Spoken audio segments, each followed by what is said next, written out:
சர்க்கம் 15.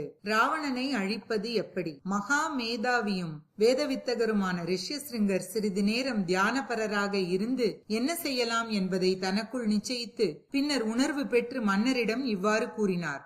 உங்களுடைய விருப்பம் புத்திரன் வேண்டும் என்பது. அதனால் நிச்சயமாக மகப்பேறு என்னும் பலனை கொடுக்கக்கூடிய அதர்வண வேத மந்திரங்களால் உங்களுக்காக நான் யாகம் செய்கிறேன். பின்னர் மந்திர பிரயோக நூல்களில் மகன் பிறக்க வேண்டும் என்ற நோக்கத்துடன் கூறியுள்ள மந்திரங்களை கூறி தேஜஸ்வியான ரிஷ்யசிருங்கர் அக்னியில் ஆகுதிகளை வார்த்தார்.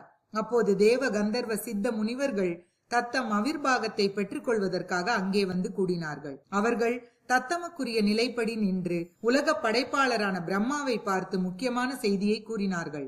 தங்களுடைய வரப்பிரசாதத்தை பெற்றுவிட்ட ராவணன் என்ற அரக்கன் எல்லையற்ற தன் பராக்கிரமத்தினால் எங்களை துன்புறுத்துகிறான். அவனுக்கு சாபம் கொடுத்தால் எங்கள் தவ நியமம் கெட்டுவிடும் என்பதால் எங்களால் அவனை அடக்க முடியவில்லை. முன்னொரு காலத்தில் அவன் செய்த தவத்தால் மனமகிழ்ந்த தாங்கள் வரம் கொடுத்து விட்டீர்கள். அதற்கு மதிப்பு கொடுப்பதற்காக நாங்கள் அவன் அட்டகாசங்களை பொறுத்து கொண்டிருக்கிறோம். தீய மனம் கொண்ட அவன் 3 உலகங்களையும் அடக்கி வைத்துள்ளான். தனக்கு மேலானவர்களிடம் வெறுப்பை காட்டுகிறான். தேவர்களுக்கு தலைவனான இந்திரனையும் அவன் ஒடுக்க விரும்புகிறான். தங்களிடமிருந்து பெற்ற வரத்தினால் மிகவும் திமிரடைந்து மனம் மயங்கி முனிவர், கந்தர்வர், யட்சர், அசுரர், பிராமணர் ஆகியோரை எவராலும் அடக்க முடியாத வல்லமை பெற்ற அவன் கொடுமைப்படுத்துகிறான். அவனிடம் உள்ள பயத்தினால் சூரியன் கூட அவன் இருக்கும் இடத்தில் வெம்மையாக பார்ப்பதில்லை. அவன் அருகில் காற்று வேகமாக வீசுவதில்லை. அவனை கண்டதும் அலை வீசி கொண்டிருக்கும் பெருங்கடலும் சலிக்காமல் தேக்கமாக நின்று விடுகிறது. அதனால் பயங்கரமான தோற்றமுடைய அந்த அரக்கனிடம் எங்களுக்கு எல்லையில்லாத பயம் இருக்கிறது.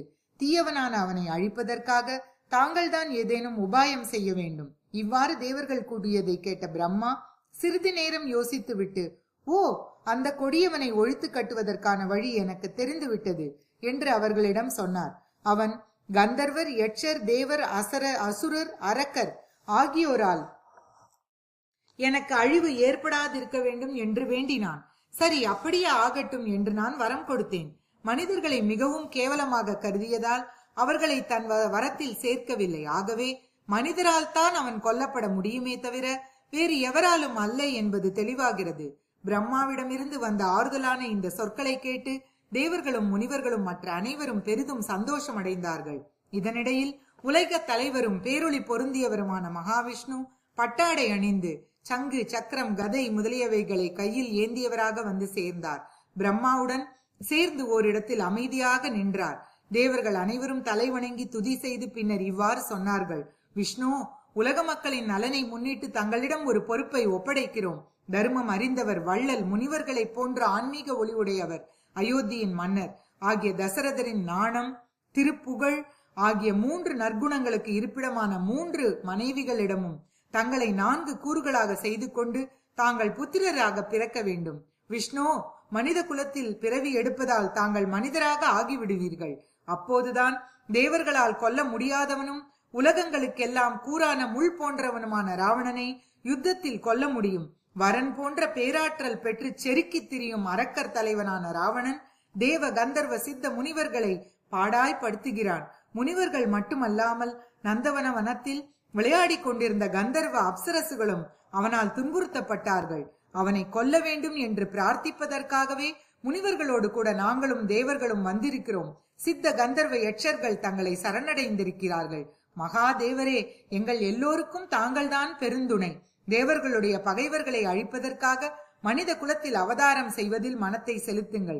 மிக உயர்ந்த தெய்வமும் தேவதேவனுமான மகாவிஷ்ணு இதை கேட்டார். எல்லா மக்களாலும் பணிவுடன் வேண்டிக் கொள்ளப்பட்ட அவர் அங்கு கூடியிருந்த தர்மப்பற்றுள்ள பிரம்மா முதலான எல்லா தேவர்களையும் பார்த்து கூறினார். மங்களம் உண்டாகுக, அச்சத்தை விடுங்கள். உங்களுடைய நலனுக்காக தேவ ரிஷிகளுக்கு பேரச்சத்தை உண்டாக்கும் கொடூரன் ராவணனை மகன்கள், பேரன்கள், அமைச்சர்கள், நண்பர்கள், உறவினர்கள் ஆகியோருடன் யுத்தத்தில் கொன்று 11,000 ஆண்டுகள் மனித உலகில் ஆட்சி செய்து வாழ்ந்து கொண்டிருப்பேன்.